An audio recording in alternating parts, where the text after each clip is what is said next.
23 नोव्हेंबरचा मिरचीचा प्लॉट आहे. त्याच्यात मक्का घातल्यामुळं मक्याचा किडींचा त्यांनी प्रादुर्भाव मक्यावर होतो आणि याला आम्ही खताचं प्रमाणसुद्धा कमी ठेवलेलं आहे. मेडिसॉल वापरल्यामुळं खताचं प्रमाण कमी येतो, तरीही पीक चांगलं आलं.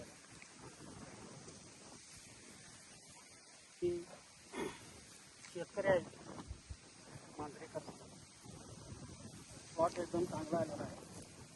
आणि काही शेतकरी म्हणतात फ्लॉवरिंग स्टेजमध्ये ट्रिप्स येतो म्हणून. तसं काय नसतं, ते कव्हर करू शकतो.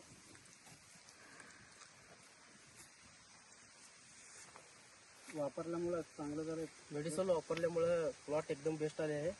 फुल बिल सगळे चांगले बसले आहे. एकदम कमी खतात असं प्लॉट आणून दिले. तुम्हाला बेसल डोस साधारण कितीचं सांगितलं होतं, किती पोती सांगितलं होतं? तुम्हाला एक 10-7 पोती सांगितलेली पहिला. बर. आणि किलो हे माळी सरांनी दीपक सर मिळून 1 किलो 1.5 किलो देऊन असं प्लॉट आणून दिले आहेत. मेडिसॉल मुळे एवढं प्लॉट चांगलं आले.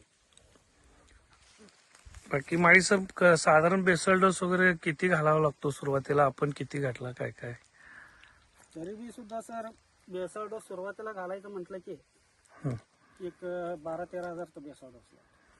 आणि आपण कितीचा वापरला? आपण एक नुसता किट दिलाय 3600 रुपयाचा. त्याच्यात त्याच्यावर हे कव्हर होतं. बरोबर. बाकी तुम्ही सर्वांनी वेळच्या वेळी कामं करा.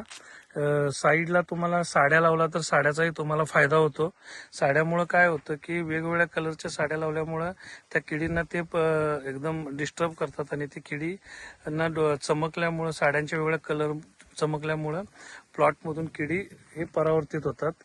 दुसरं, मक्यामुळं तुम्हाला प्रोटेक्शन मिळतं. मक्यावरती, मका हा गोड आणि सॉफ्ट असल्यामुळे बऱ्याचशा किडी वगैरे, रस शोषणाऱ्या किडी वगैरे त्या मक्यावरती अटॅक करतात. तुम्ही बघू शकता इथं मक्यावरती अटॅक आहे. तर मका लावा. झेंडू लावला तरी तुम्हाला ते ट्रॅप म्हणून, झेंडू मका वगैरे ट्रॅप म्हणून तुम्हाला उपयोग होतं. तसे फ्लायफिक्स ही तुम्ही वापरा.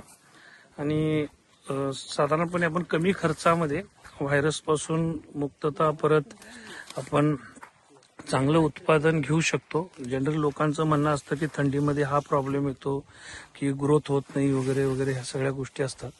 पण आपण एक योग्य नियोजनबद्ध केलो आणि तर आपल्याला चांगलं उत्पादन घेता येतं. तर आता आपण बघतो पूर्ण छेंड्यापर्यंत जर बघितलं तर आपल्याला कोणत्याही प्रकारचा असा व्हायरस वगैरे आलेला दिसत नाही. साधारणपणे पानांचं वगैरे साईज बघितलं तर आपल्याला हे लक्षात येतं की साधारण ढबूसारखी पानं दिसू लागलेली आहेत. तर अशा पद्धतीनं आपण मेडिप्लांट इम्पॅक्स बरोबर मेडिसॉल यूज करून आपण एक कमी खर्चात, कमी रेसिड्यू किंवा रेसिड्यू फ्री आपण प्रोडक्शन हे घेऊ शकतो. तरी सर्व शेतकरी बांधवांनी मेडिसॉलचा लाभ घ्यावा आणि चांगलं उत्पन्न कमी खर्चात आणि कीटकनाशक, बुरशीनाशक युक्त रासायनिक खता मुक्त शेती करून एक सेंद्रिय शेतीकडे वाटचाल करावी.